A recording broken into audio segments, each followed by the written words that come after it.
Bien aimé, tout ce qui moment il y a moment la biso ya prédication na ngonga on a beaucoup nzambe parce que pour toi la ngonga. Bien aimé, yebisa nzambe asima mungu na ya kolesa biso bilei kat na journal yo. Bilei to koyoka bien aimé, ezala ko ekufungwa la biso mato yo ko pesa biso nyonso to za ngoposa parce que ezala elle ka bilei ya mokili. Tout ce qui mungu na nzambe na maboko nkolo par le nom de Jésus-Christ. Père Céleste, Père de gloire, Kolo to yeli boso na yo. Kolo to bonzeli yo journée o Yahweh. Kolo to bonzeli yo papa. L'idée ya otoko yo kana ngonga o papa. Prédication o nyosto ko yo kana ngongo Yahweh. Kolo zala o sima me pa na yo.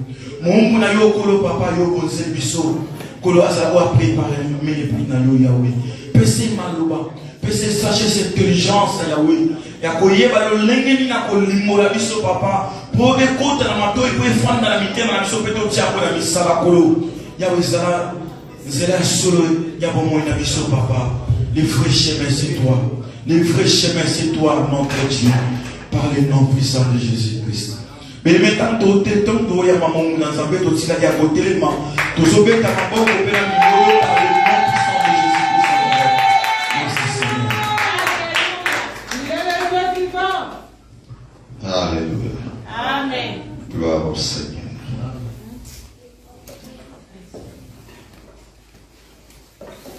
Dans son palais, tout s'écrit. Gloire. Dans son palais, tout s'écrit. Gloire. Dans son palais, tout s'écrit. Gloire, gloire, gloire. Gloire au Seigneur. Bien-aimés dans le Seigneur, je vous salue tous. Dans les noms précieux glorieux de notre Seigneur et Sauveur Jésus-Christ. Amen. Aujourd'hui, bien aimé, c'est un jour spécial pour des gens spéciaux comme vous et moi, parce que nous avons choisi une journée spéciale où nous venons chaque fois dans la présence de notre Dieu, chaque fois dans la présence de celui qui est au-dessus de toutes choses, chaque fois dans la présence de celui qui ramène à l'existence des choses qui n'existaient pas. Amen. Et ce Dieu-là, mon bien-aimé, il est spécial. Ce Dieu-là est bon, il est merveilleux. Il mérite tout honneur et toute gloire. Oui, mon bien-aimé, vraiment, je suis dans la joie de vous voir.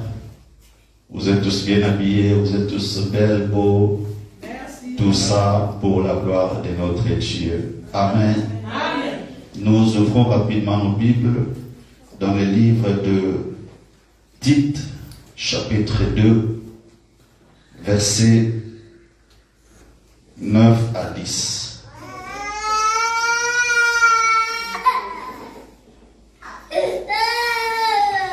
Tite, chapitre 2, versets 9 à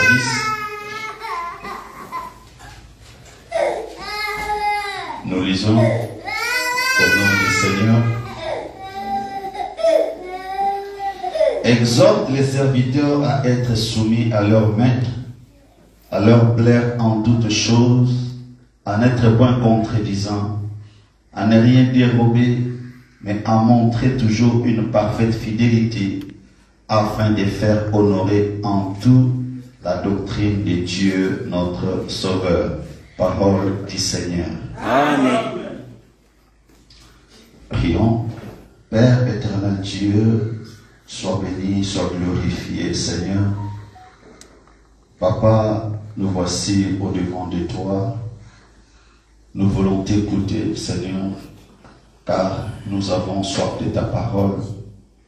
Père, laisse que cette parole que tu as préparée pour nous aujourd'hui soit une lampe à nos pieds et une lumière sur notre chemin. Mon Dieu, mon roi, nous remettons tous cet entre tes saintes mains, du début jusqu'à la fin. Toi seul parle et enseigne à ton peuple. Laisse que je diminue, que tu grandisses, que je disparaisse et que tu apparaisses. Cher Saint-Esprit, prends contrôle de cette atmosphère dans le nom de Jésus. Ouvre notre entendement spirituel et nos spirituels pour voir et comprendre, afin que nous puissions discerner quelle est la volonté de Dieu dans notre vie. Dans le nom puissant de Jésus, nous avons ainsi prié et dit Amen. Amen. pouvez reprendre vos places, bien-aimés. Dieu est bon, Dieu est merveilleux. C'est Dieu-là qui a permis que tu sois dans sa présence. Il a ses raisons et il sait pourquoi il a permis que tu sois enseigné, mon bien-aimé. La déclare que l'homme ne vivra pas seulement de pain, mais de toute parole qui sort de la bouche de Dieu. Et c'est cette parole que nous voulons entendre ce matin. Que tout soit pour la gloire de Dieu et pour nos frères et sœurs qui nous suivent en ligne.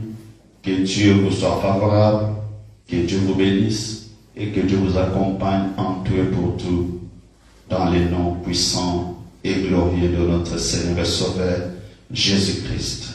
Amen. Amen. Oui, bien-aimés, nous avions commencé la 5e et dernière étape de notre thème qui avait pour titre les 5 étapes du salut en Christ. Et aujourd'hui, bien-aimés, nous continuons avec le service et par la grâce de Dieu, nous voulons finir cela pour entrer dans d'autres thèmes. Amen. Amen. Et comme nous l'avions dit la fois passée, que pour qu'un service soit bon, premièrement, nous devons savoir quels sont les motifs qui nous conduisent à servir Dieu. Et deuxièmement, nous avons parlé sur l'esprit dans lequel le service doit être fait ou accompli. Troisièmement, nous avons parlé sur la capacité de s'adapter dans toutes les différentes situations qui peuvent nous arriver pour servir Dieu. Et la 4e étape était la constance dans le service de Dieu. Et aussi, la dernière étape, qui est la 5e aussi, était avoir un cœur engagé. Un cœur engagé dans le service de Dieu. C'est un cœur qui est plein d'amour, un Dieu qui est plein d'humilité, un cœur qui est soumis pour que l'œuvre de Dieu ou le service de Dieu soit accompli comme il le faut. Amen. Et aujourd'hui, nous allons parler sur comment servir le Seigneur. Comment servir le Seigneur, bien-aimé, comme nous l'avions lu dans le livre des Titres, chapitre 2, verset 9 à 10. Ici, bien-aimés croyants, nous avons tous reçu la mission de servir Dieu. Que nous soyons âgés ou jeunes, que nous soyons frères ou sœurs, le Seigneur désire nous utiliser à l'endroit où il nous a mis. C'est-à-dire que si tu te retrouves quelque part ou dans une église quelconque, c'est-à-dire que c'est à cet endroit-là que le Seigneur t'a mis et il veut t'utiliser en cet endroit-là pour les servir, mon bien-aimé. Alors chacun de nous devrait donc prendre le temps de réfléchir tranquillement devant le Seigneur pour discerner quelle est la tâche que Dieu lui confie et à quel moment elle doit être accomplie, mon bien-aimé. Donc quand nous nous retrouvons dans un endroit quelconque, dans un lieu que Dieu nous a placé, si nous sentons un besoin en nous de servir Dieu, nous devons prendre le temps de réfléchir devant notre Dieu pour savoir réellement quelle est la tâche que Dieu me donne ou me confie en ces lieux-ci. Est-ce que la tâche que Dieu me donne, c'est de prêcher, c'est de chanter, c'est d'être diacre, c'est de balayer l'église, c'est de servir Dieu avec mes biens, avec tous les moyens possibles que j'ai. Donc nous devons vraiment prendre le temps de réfléchir à cela afin que Dieu puisse nous donner le discernement de savoir quelle est la tâche qu'il nous confie et aussi à quel moment cette tâche-là doit être accomplie ou de quelle manière nous devons travailler pour le Seigneur Dieu. Alors le passage de l'épître à Tite, dans lequel l'apôtre Paul enseigne ce qui caractérise les services des esclaves, nous fournit des principes à ce sujet, mon bien-aimé. Alors la question que nous souhaitons aborder aujourd'hui est comment et de quelle manière nous avons à travailler pour notre Dieu, mon bien-aimé. Ici, dans le livre de Tite, chapitre 2, 9 à 10, qu'est-ce que l'apôtre Paul dit? Il dit, exhorte les esclaves à être premièrement soumis à leur propre maître. Deuxièmement, que les esclaves complaisent en toutes choses à leur maître, qu'ils ne soient pas contradisants, qu'ils ne détournent rien, mais qu'ils montrent toute bonne fidélité, afin qu'ils ont ou qu'ils honorent en toutes choses l'enseignement qui est de notre Dieu, le Sauveur. C'est ce que l'apôtre Paul nous exhorte dans le livre de Tite 2, 9 à 10 que nous avions lu, mon bien-aimé. Alors, ce texte que nous avons lu nous reporte au temps de l'esclavage. Alors, au temps de l'esclavage, parmi les croyants, il y avait aussi ceux qui vivaient dans la condition d'esclaves, mon bien-aimé. Et Dieu aussi avait un message particulier pour les croyants qui étaient esclaves.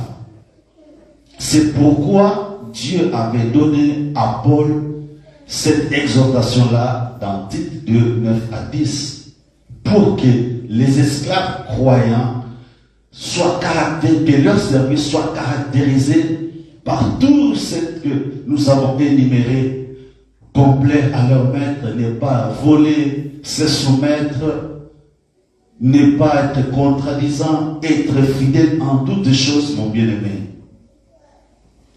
Alors, pour nous aujourd'hui, de tels versets s'appliquent d'abord aux relations de subordination de la vie professionnelle où beaucoup d'entre nous se trouvent et où nous devons être aussi fidèles. Ce texte-là, mon bien-aimé, ce n'est pas seulement pour les esclaves, mais ça se réfère aussi à nous, là où nous travaillons. Nous sommes chrétiens, nous sommes croyants, mais nous pratiquons un travail ou service professionnel, mon bien-aimé. Et ces versets-là doivent être appliqués aussi à notre endroit de travail où nous travaillons. Nous devons être fidèles, nous devons être soumis à nos chefs. Nous devons faire tout pour les plaire. Nous ne devons pas contredire les ordres qu'on nous donne au travail. Si on dit fais ceci, nous ne devons pas contredire ce qu'on nous dit de faire au travail. Et ici aussi, pour nous qui servons Dieu, nous devons aussi faire de même, mon bien-aimé. Donc, ces versets peuvent aussi s'appliquer à notre relation avec notre employé céleste, avec notre maître, le Seigneur. Parce que Dieu veut que nous puissions travailler pour lui. Et nous avons reçu la mission de le servir. Donc par là, notre employeur, c'est notre Père Céleste. Donc nous travaillons pour Dieu. Et nous sommes au service de Dieu, mon bien-aimé. Alors, sur ce, nous voulons découvrir des indications utiles quant à la manière de servir notre Maître et Seigneur Jésus-Christ. Toujours en accord avec Tite chapitre 2, verset 9 à 10. Comment est-ce que nous devons servir notre Seigneur Jésus-Christ? Premièrement, nous devons être soumis. Nous devons être soumis à notre Seigneur et Sauveur Jésus-Christ. Donc il s'agit d'abord d'accepter l'autorité du Seigneur Jésus-Christ dans toute notre vie et particulièrement dans notre service. Donc être soumis à quelqu'un, c'est reconnaître son autorité dans toute notre vie et même dans notre service. Donc faire toutes choses pour plaire à notre Seigneur Jésus-Christ. Tout ce que nous allons faire, tout ce que nous allons entreprendre dans notre service pour le Seigneur, c'est faire sa propre volonté. Parce que l'œuvre dans laquelle nous sommes admis à travailler est appelée l'œuvre du Seigneur. Ce n'est pas dit l'œuvre de Jésus simplement, non, on a dit l'œuvre du Seigneur Jésus-Christ, mon bien-aimé. Et dans la vie professionnelle, un employé suit les instructions de son chef terrestre. Et à plus forte raison, mon bien-aimé, nous qui servons le Seigneur Jésus-Christ. Si, dans notre lieu de travail, nous pouvons respecter, suivre à la lettre les instructions qu'on nous donne, à combien plus forte raison, nous devons obéir à celui qui est au-dessus de toutes choses, à celui qui nous a employés à son service. Donc, premièrement, bien-aimés, nous devons nous soumettre sous l'autorité de notre Maître céleste, notre Seigneur et Sauveur, Jésus-Christ. Alors, si nous prenons la soumission, bien-aimés, c'est une notion qui est voisine de l'obéissance. Mais, cette soumission-là a un caractère plus général. Quand on dit obéissance, l'obéissance se réfère à des commandements et à des interdictions formellement exprimées. On a écrit que tu ne feras pas ceci, tu ne vas pas faire cela, tu ne vas pas faire cela, tout ça. Et on te dit que tu dois suivre ces modèles-là, ces instructions-là, ces commandements, tu dois les obéir. Ça, c'est l'obéissance parce que ces commandements sont exprimés formellement et sont écrits quelque part. Et nous devons suivre et respecter ce qui nous a été prescrit de mon bien-aimé. Et maintenant, la soumission. La soumission est l'attitude fondamentale de celui qui reconnaît une autorité au-dessus de lui. Donc, c'est un peu la différence entre l'obéissance et la soumission. Donc, obéissance, on obéit aux commandements, aux prescriptions qui sont exprimées formellement. Mais la soumission, c'est quoi? C'est l'attitude fondamentale de celui qui reconnaît une autorité qui est au-dessus de lui. Alors, les deux doivent nous caractériser. L'obéissance et la soumission doivent être nos caractéristiques. Ça doit nous caractériser. Et dans la parole de Dieu, il y a des prescriptions claires qui sont des commandements et des interdictions qui font appel à notre obéissance. Par exemple, les 10 commandements. On a dit ne tue pas, ne vole pas, ne fais pas ceci, ne fais pas cela. Et on nous dit que nous devons obéir à ces commandements-là, bien-aimés.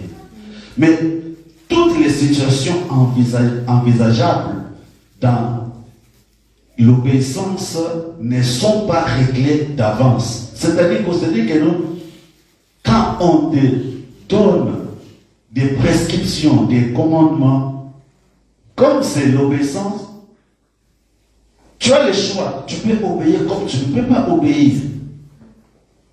Donc, c'est ça, mon bien-aimé.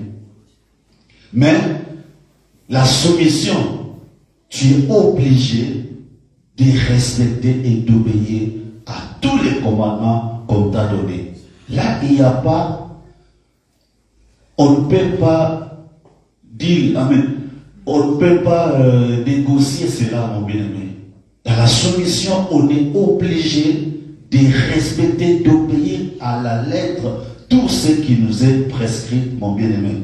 Donc c'est ce qu'on dit que non, la soumission, c'est reconnaître l'autorité qui est au-dessus de nous, mon bien-aimé. Là, c'était la première étape qui était être soumis pour que notre travail soit bien fait et que notre service soit bien fait ou accompli, mon bien-aimé. Et deuxièmement, nous devons complaire à notre maître en toutes choses. Comment le service doit être fait? Premièrement, ça doit être fait dans la soumission. Deuxièmement, nous devons complaire à notre maître en toutes choses. Ceci, bien aimé, va plus loin que la soumission. La subordination d'un esclave à son maître ne devait pas être réalisée à contre-cœur, par contrainte ou d'une façon purement mécanique. Elle devait être acceptée de bon cœur, mon bien-aimé. Donc, ici, quand le maître nous dit « faites ceci, faites cela dans son service », nous devons faire cela de bon cœur pour complaire à notre maître, pour les rendre heureux, joyeux. C'est comme au travail. Si votre chef vous donne une tâche à accomplir et que vous faites cette tâche comme il le faut, votre maître sera content de vous. Donc vous avez fait cela pour les plaire, pour les rendre heureux. Et ici aussi, c'est ce que l'apôtre Paul nous exhorte. Il dit dans notre service, nous devons faire cela avec un cœur bon. Nous devons faire ça de bon cœur pour complaire à notre maître, pour que notre maître, qui est le Seigneur Jésus-Christ, soit content de nous, mon frère, ma soeur. Dans n'importe quel département, tu peux te retrouver. Si tu es dans le département de la musique, si tu es dans le département de l'interprétariat, si tu es dans le département, mon bien-aimé, de la modération, si tu es dans le département de la prédication, de l'évangélisation, dans n'importe quel département que tu peux te retrouver, là où Dieu t'a donné une tâche ou un service, mon bien-aimé, tu dois faire ça de bon cœur pour complaire à notre maître qui nous a employés à son service.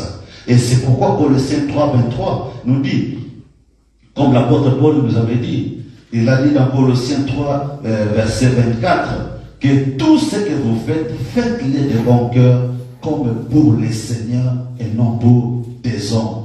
Mon bien-aimé, le service que nous ne faisons pas cela pour des hommes. Nous faisons le service pour notre Seigneur et Sauveur, Jésus-Christ. Donc, tout ce que nous allons faire dans n'importe quel département, mon bien-aimé, nous devons faire cela de bon cœur et faire cela pour les seigneurs et non pour les hommes. Comme je me tiens là devant vous, je prêche la parole de Dieu, mais je ne prêche pas pour quelqu'un. Non, je fais le travail que Dieu m'a donné avec un cœur assidu, mon bien-aimé, avec amour. Parce que je veux que mon Dieu soit content de moi. Je vais accomplir ma tâche de bon cœur. Parce que je sais que ce n'est pas à un homme que je suis en train de rendre service, mais je rends service à mon Dieu. Amen. Amen. Alors voici ce qui doit nous caractériser, mon bien-aimé. Des cœurs engagés dans le service du Seigneur. C'est ce qui doit nous caractériser, mon bien-aimé. Nous devons avoir des cœurs engagés dans le service du Seigneur. Un service accompli par amour et par reconnaissance, mon bien-aimé. Par reconnaissance parce que Dieu nous a sauvés. Parce que Dieu nous a transférés du royaume des ténèbres vers le royaume des lumières. Autrefois, bien-aimés, nous étions perdus. Autrefois, nous avions été déchus. Autrefois, mon bien-aimé, on nous a été pris, tout nous a été confisqué à cause de nos péchés, à cause de nos mauvaises voies, à cause de nos mauvaises vies. Mais c'est Dieu-là, à cause de son amour, qu'il a pour l'humanité et sa créature en particulier, mon bien-aimé, la vie qu'il a donné son Fils. afin que quiconque croit en lui ne périsse point, mais qu'il ait la vie éternelle. Et nous maintenant, pour montrer cette reconnaissance-là à notre Dieu, c'est lui qui nous a sauvés, c'est lui qui fait toutes choses en son temps pour notre bien. Nous devons les servir avec un cœur d'amour. Nous devons les servir, mon bien-aimé, pour les complaire dans tout ce que nous faisons, mon bien-aimé.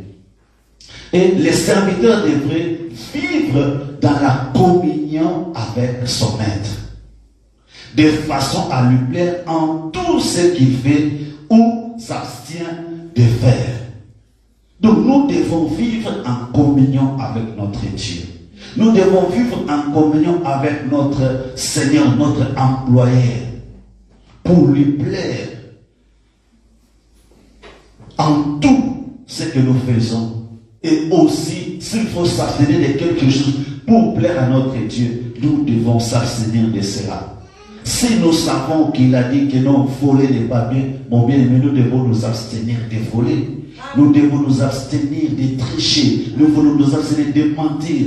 Nous devons nous abstenir, mon bien-aimé, de faire des choses qui ne plaisent pas à notre Dieu, mon bien-aimé. Voilà comment le service envers Dieu doit être accompli. Mais demandons-nous, est-ce que nous nous demandons constamment si ou qu'est-ce que nous pouvons faire pour plaire à notre Dieu en ce moment? Des fois, quand nous sommes seuls, nous devons nous poser la question, mais qu'est-ce que je peux faire pour plaire à ce Dieu-ci? Qu'est-ce que je peux faire pour plaire, rendre le cœur de mon Dieu joyeux, mon bien-aimé? Ce sont des questions que nous devons nous poser de temps à autre, afin que nous puissions améliorer notre service envers le Seigneur Jésus-Christ. Car c'est le fondement d'un service béni dans lequel nous trouvons nous-mêmes notre joie. Bien, mais quand vous faites un service bien, quand vous accomplissez votre tâche comme il le faut, mon bien-aimé, vous vous sentez dans la joie. Vous sentez vraiment que vous êtes bien là. Vous rentrez à la maison, vous êtes joyeux, vous êtes content. Moi, ça m'arrive comme ça. Chaque dimanche, quand je sors de l'église, que je rentre, je me sens en paix avec moi-même. Je me sens dans la tranquillité, dans la joie, dans la paix du cœur, mon bien-aimé. C'est comme ça. C'est ça, bien-aimé, le fondement d'un service béni, mon bien-aimé. Quand vous faites un service béni, ça va vous redonner la joie. Ça va vous redonner le plaisir de revivre, avoir l'espoir. Que même si aujourd'hui je ne vois rien, mais parce que je sers à mon Dieu comme il le faut, demain ça ira. Demain j'aurai ce que je veux. Demain, ce Dieu-là se souviendra de moi. Parce que moi j'ai fait ce qu'il m'a demandé et qu'il est content avec moi. Parce que Dieu, mon bien-aimé, il ne reste jamais endetté. Notre Dieu est sauvable, mon bien-aimé. Si tu lui donnes, si tu travailles pour lui, il va te récompenser. Tu seras rémunéré, mon bien-aimé. C'est pourquoi nous devons faire l'œuvre de Dieu comme il le faut. Nous devons faire l'œuvre de Dieu, mon bien-aimé, avec un cœur d'amour, plaire à notre Dieu en tout et pour tout, mon bien-aimé. Et si nous voyons dans l'épître aux Colossiens, chapitre 1, verset 10, cela nous exhorte à marcher d'une manière digne du Seigneur et lui être entièrement agréable, portant des fruits en toutes sortes de bonnes œuvres et croissant par la connaissance de Dieu, mon bien-aimé. Donc nous devons être entièrement agréables à Dieu. Nous devons porter des fruits en toutes sortes de bonnes œuvres. Et nous devons aussi croître par la connaissance de Dieu. Et la connaissance de Dieu vient comment? La connaissance de Dieu vient par sa parole. Amen. Quand nous lisons la parole de Dieu, quand nous passons du temps dans la méditation, dans la lecture, mon bien-aimé, nous apprenons à connaître Dieu de mieux en mieux. Quand nous entrons dans la problématique, la profondeur appelle la profondeur. Quand tu entres aujourd'hui, tu plonges dans un mètre. Demain, après-demain, après une semaine, après mon bien-aimé, tu seras capable maintenant de plonger à plus de 200 mètres, 500 mètres. Et ainsi, mon bien-aimé, nous allons apprendre à connaître bien Dieu et à le rendre joyeux. Et cela va nous pousser à lui être agréable en tout et pour tout et en portant des fruits, des bonnes œuvres. Amen. Amen. Troisièmement, mon bien-aimé, comment on doit servir? Nous ne devons pas être contredisants. Quand nous faisons l'œuvre de Dieu, quand nous faisons les services de Dieu, mon bien-aimé, nous ne devons pas être contredisants. L'esprit de contradiction se trouve en chacun de nous. Que nous voulions ou pas, nous avons toujours quelque part un esprit de contradiction, mon bien-aimé. Nous le constatons chez nos enfants et l'expérimentons dans la vie professionnelle. Des fois, quand tu es au travail, on te dit fais ceci. Non, tu es en train de bouder. Non, mais pourquoi? Non, moi je ne peux pas faire ça, tout ça. Non, mon bien-aimé. La Bible nous dit, nous ne devons pas être contredisants. Pour plaire à notre Dieu, nous ne devons pas être contredisants. Prenez l'exemple de vos enfants à la maison. Si tu donnes un ordre à ton enfant, fais ceci et qu'il ne le fait pas, il va à la contre de ce que tu lui as demandé. Serais-tu content avec cet enfant-là? Non. Dans le service du Seigneur aussi, il peut nous arriver d'être contredisants. C'est ce que nous voyons chez Pierre. Même dans l'église, mon bien-aimé, il y a des gens qui se disent serviteurs de Dieu, mais qui ont des esprits de contradiction. Exemple dans Acte 10, versets 11 à 14. Jean et Pierre, lorsqu'il eut la vision d'une grande nappe descendant du ciel et contenant tous les quadrupèdes et les reptiles de la terre et les oiseaux du ciel, et qu'une voix lui dit, tue et mange. Il rétorqua immédiatement, non, Seigneur. Pierre était à Jopé. Alors il avait faim et il a demandé à ce que l'on puisse lui faire quelque chose à manger. Et pendant qu'on lui faisait quelque chose à manger, alors Pierre est tombé en extase. Et dans son extase, il y a eu comme une vision, il y avait une nappe qui descendait du ciel avec la nourriture impie. Mais il avait entendu une voix du Seigneur qui lui avait dit, Pierre, tue et mange. Mais au lieu qu'il puisse tuer et manger, il a directement répliqué au Seigneur que non, Seigneur, je ne peux pas parce que depuis mon enfance, je n'ai jamais mangé des choses impies. Mais ça, c'est le Seigneur qui te dit. Dieu connaît que depuis ta jeunesse, tu n'as jamais touché aux choses impures. Depuis ta jeunesse, tu n'as jamais mangé la nourriture impure. Mais il te dit, tue et mange. Mais Pierre lui dit immédiatement que non, Seigneur, je ne peux pas manger parce que depuis mon enfance, je n'ai jamais touché à la nourriture impure. C'est ça, bien-aimé, l'esprit de contradiction. Alors, sans nous arrêter sur les raisons qui ont conduit Pierre à ces moments, retenons ceci. Il peut, bien-aimé, nous arriver de refuser pour un motif ou un autre de suivre un ordre que le Seigneur nous donne. Quand il est demandé aux esclaves de ne pas être contradisants, il ne s'agit pas simplement des paroles qui pourraient contredire, mais aussi d'une attitude, mon bien-aimé. Donc nous devons prendre garde à ne pas entraver l'œuvre de notre maître. Il est possible de l'entraver par notre activité ou par notre passivité, mon bien-aimé. Contredire l'œuvre du Seigneur, c'est quoi? Tu étais proclamé, exemple, j'étais proclamé pour travailler ou balayer l'église ou faire quoi? Un samedi matin. Et du coup, tu te retrouves dans une activité qui va prendre tout ton temps. Et toi, au lieu de couper cette activité et venir accomplir ta tâche, tu refuses. Tu continues dans ton activité et le service que tu devais faire, la tâche que tu devais accomplir à l'église, tu n'as pas pu l'accomplir. Ça, c'est un esprit contredisant. Ce n'est pas seulement par les paroles, mais être contredisant peut aussi être dans notre attitude, mon bien-aimé. Ça peut aussi être la paresse. Tu es à la maison, tu ne fais rien, tu es assis. Mais l'heure de la répétition, c'est à 16h. 15h, 16h, 15h, 16h moins les quart, 16h, puis tu es toujours à la maison. Et c'était l'heure de la répétition. C'était l'heure peut-être d'aller visiter les malades. C'était l'heure peut-être d'aller visiter les prisonniers. Mais à cause de la paresse, bien aimé, tu t'es contredit. Tu as contredit le Seigneur dans son service. Tu n'as pas fait le service comme il fallait.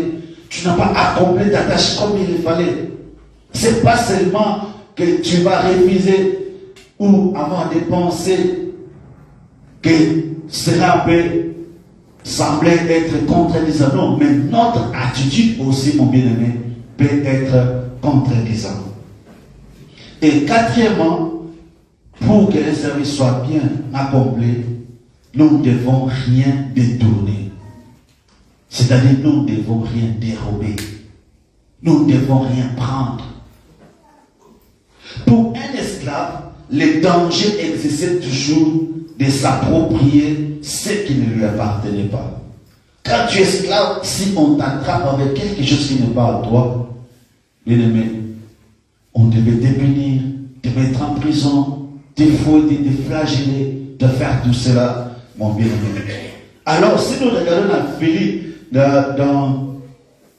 dans Philémon, chapitre 1, verset 10 à 8, c'est l'histoire d'Onésime.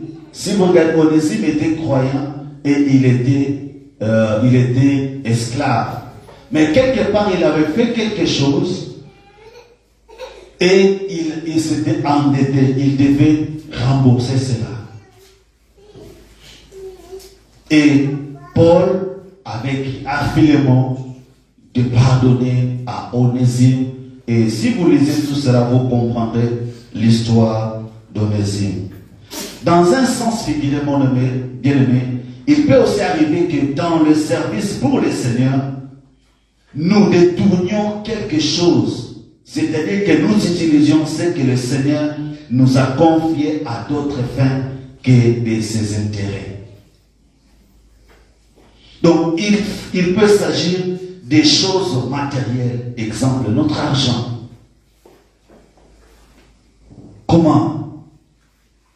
On dit, la Bible dit que nous devons payer notre dîme. Et toi, tu ne payes pas la dîme. Tu es en train de dérober le Seigneur. Cet argent-là appartient à Dieu, ça ne t'appartient pas. Ça peut être, mon bien-aimé, le temps que le Seigneur nous donne. Et ça peut être aussi des biens spirituels. Si les temps, sous les 24 heures que Dieu nous a donné, nous devons aussi avoir du temps pour notre Seigneur Jésus-Christ. Tu ne peux pas passer 24 heures du temps à faire que des choses qui n'ont pas d'intérêt pour Dieu. Non. Non, mon bien-aimé. Nous ne devons pas dérober ce que Dieu nous a donné pour nos propres fins, pour des motifs quelconques, mon bien-aimé. L'argent de la dîme, même si tu manques quelque chose à la maison, la dîme, tu dois la respecter. Dieu dit, mettez-moi de la sorte à l'épreuve. Et vous verrez si je n'ouvre pas pour vous les églises des cieux. Si je ne fais pas pleuvoir la bénédiction à abondance. Mon bien-aimé, sur tes 100 euros, si tu enlèves 10 euros, ça va te tuer encore. Tu crois que demain tu vas manquer, tu ne manqueras pas. Parce que tu as respecté ton Seigneur. Tu as respecté ses commandements, ses préceptes, tu as obéi à la parole de Dieu. C'est ça, c'est qu'on dit, nous ne devons pas nous détourner. Nous ne devons pas détourner quelque chose de notre maître, mon bien-aimé. Mais nous devons utiliser tout ce que Dieu nous a donné pour sa propre gloire. Bien-aimé, si le Seigneur nous a accordé un don spirituel particulier et que nous refusons de l'exercer pour son œuvre, alors nous détournons quelque chose. Dieu t'a donné un don. Mais tu dois utiliser ce don-là, mon bien-aimé. Peut-être tu as le don de la prophétie. Peut-être tu as le don de parler en langue. Tu as le don, mon bien-aimé, de faire beaucoup de choses. Et que ces dons-là que Dieu t'a donné, si tu ne mets pas ça en pratique, ça veut dire que, mon bien-aimé, tu as dérobé quelque chose de Dieu. La parabole des talents met ceci en évidence dans Matthieu 25, verset 18. Dans Matthieu 25, verset 18, où l'un des esclaves n'était pas disposé à travailler avec le talent reçu. Cette parabole des talents, on dit que le maître, avant de voyager, il avait 3 serviteurs. Il a pris le premier serviteur, il lui a donné 6 talents. Le deuxième, il a donné 3, et le deuxième, il a donné 3, et le troisième, il a donné 1 talent. Celui qui avait reçu les 6 talents et celui qui avait reçu les 3 talents, ils sont allés hypothéquer les talents en banque pour que ça puisse produire. Mais celui qui avait reçu 1 talent, au lieu d'aller avec ça, hypothéquer, travailler pour que ça puisse produire les fruits, celui-là, il est parti le cacher sur le sol. Et ça n'a pas pu produire. Et quand le maître est revenu, il a été dégoûté avec ses serviteurs-là, mon bien-aimé.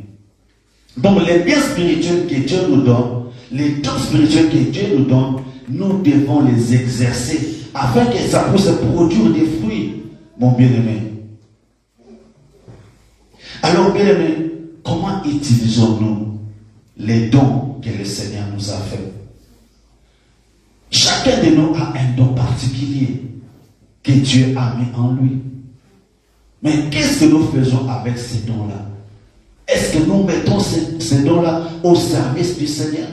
Parce qu'avec ces dons, tu peux aussi sauver des âmes, tu peux sauver le monde. Mais si tu ne mets pas ces dons-là au travail, bien-aimé, comment cela peut produire?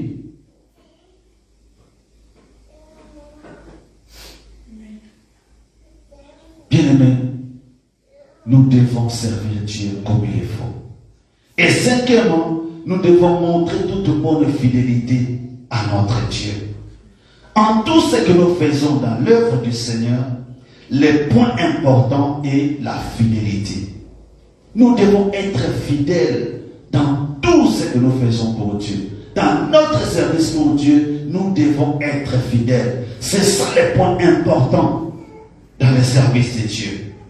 Ce n'est pas la dimension de la tâche, ni l'ampleur des résultats obtenus qui compte, mais le fait que nous acquittions fidèlement du service qu'il nous a confié, c'est ça ce qui est important. Ne recherchons pas de grandes choses, mais soyons fidèles là où le Seigneur nous a placés. Ne te dis pas que moi, pour servir, il faut que j'aille toujours dans une grande église. Non. Même dans une petite église, tu peux servir là. C'est ça, être fidèle. Quelqu'un qui est fidèle, il est fidèle en tout. Que ce soit petit, que ce soit grand, nous devons toujours être fidèles. Dieu dit, si tu n'es pas fidèle à des petites choses, comment seras-tu fidèle à des grandes choses? Peut-être que c'est le début, c'est là où Dieu veut commencer avec toi. Et après, il sait où il va terminer. Mais si, là où Dieu t'a mis, pour toi, tu vois que non, c'est une petite place, je ne peux pas travailler ici. Ou soit moi, je ne peux pas aller là parce que ceci, cela, il manque ceci, il manque cela, tout ça. Non, mon bien-aimé. Ça, c'est pas être fidèle à l'œuvre de Dieu. C'est pas être fidèle dans le service de Dieu, mon bien-aimé. Nous devons être fidèles là où Dieu nous a placés. Peu importe, bien-aimé, L'ampleur n'a pas d'importance. Les résultats n'ont pas d'importance. Mais l'importance est que nous soyons fidèles à servir Dieu là où il nous a placés. Si Dieu t'avait placé dans une église, sers-les là. Si Dieu t'a placé dans une petite église, sers-les là. Si t'a placé dans une église moyenne, sers-le.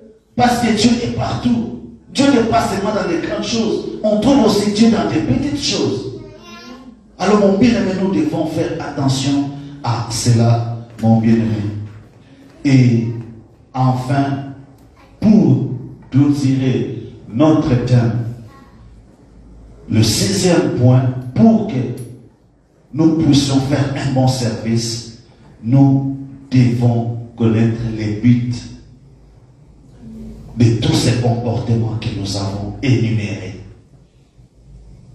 Quel est le but de tout cela dans le service que nous faisons? Le but des exhortations adressées aux esclaves bien-aimés est afin qu'ils ornent ou qu'ils honorent en toutes choses l'enseignement qui est de notre Dieu, le Sauveur. Bien-aimés, les services des esclaves chrétiens et leur comportement vis-à-vis de leur maître pouvaient être un ornement ou un honneur de la doctrine chrétienne. Car partout où nous sommes, si nous faisons tout ce que la Bible nous dit, si nous faisons le service comme il le faut, si nous assumons à la lettre cette exhortation d'être soumis, de ne pas dérober, de ne pas faire ceci, cela, partout où nous serons bien-aimés, nous allons honorer le nom de notre Dieu. Nous allons honorer la doctrine chrétienne, mon bien-aimé. Et ainsi, d'autres personnes peuvent aussi nous rejoindre en voyant notre comportement, en voyant notre façon de penser, notre façon d'agir, notre façon de travailler, mon bien-aimé. C'est ça le but de cela, mon bien-aimé. Dieu est appelé ici le Dieu sauveur. Donc, il fait que tous les hommes soient sauvés. Et les hommes seront sauvés par notre service, par notre façon de travailler, mon bien-aimé. C'est ça le but. Parce que Dieu veut que tout le monde soit sauvé. Alors, notre attitude dans le service de notre maître peut apporter une contribution décisive au salut des hommes, bien-aimés. Dieu a dit, allez partout. Faites des nations mes disciples. C'est le service. C'était le service que Dieu nous a employé à son service, à son travail. Il nous dit, nous devons faire de toutes les nations ses disciples. Par notre service, mon bien-aimé, nous serons capables d'aider les autres à parvenir aussi au salut comme nous sommes sauvés, bien-aimés. Alors, chaque serviteur du Seigneur peut donner un éclat particulier à l'enseignement divin s'il se conduit conformément aux instructions de son maître et s'il les sert fidèlement. C'est comme ça que nous allons donner l'éclat. Et que nous sommes la lumière du monde, nous sommes les sels de la terre, mon bien-aimé. Par notre goût, par notre saveur, bien-aimé, nous pouvons appeler les gens, nous pouvons attirer les gens à se repentir, les gens à changer leur façon de marcher, leur façon de vivre, par notre façon d'être, par notre façon de servir le Seigneur. C'est comme ça que le serviteur doit être, mon bien-aimé.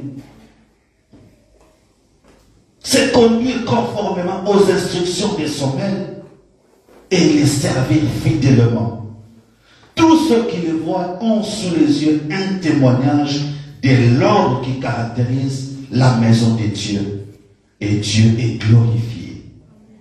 Dans tout cela, bien-aimé, la maison de Dieu doit être organisée, doit être en ordre, mon bien-aimé. Pourquoi? Pour que la gloire de Dieu soit manifestée, pour que Dieu soit glorifié, mon bien-aimé. Alors nous devons prendre garde, nous devons savoir comment nous devons servir notre Seigneur et Sauveur, afin que nous puissions amener aussi les gens au salut. Amen. Amen. Jean 8, 32 nous dit, vous connaîtrez la vérité et la vérité vous affranchira. Que Dieu bénisse sa parole.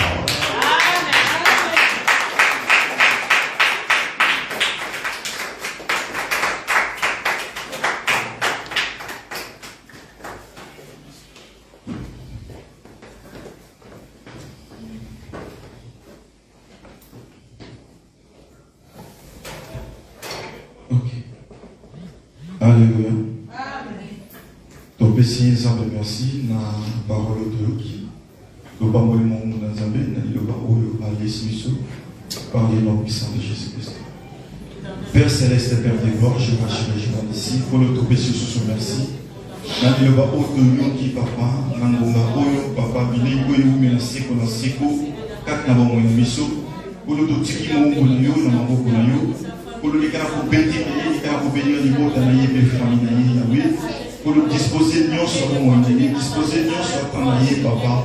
Oignon soit pour le caca, na boka, on a mon bigo, pour le ajout, mon colo, à l'union comme a dit, na combo na yo Père Céleste, na combo na yo Adonai, Elohim, notre Dieu, pour le zélaïe, nion soit à la polile, nion soit pour sa colo, nion soit pour l'ia, bessica, nion soit pour se retrouver, pour le assez retrouver na yo lungo, na combo na Yesu Masia, Amen. Bien-aimé, tout télévisé, colo, tout ça n'a pas yako, ou bien la sûreté, ou abonner quelque chose pendant que vous êtes dans Zambé, à l'équilibre, pendant que vous bonne Nous saluons le nom, s'il vous plaît.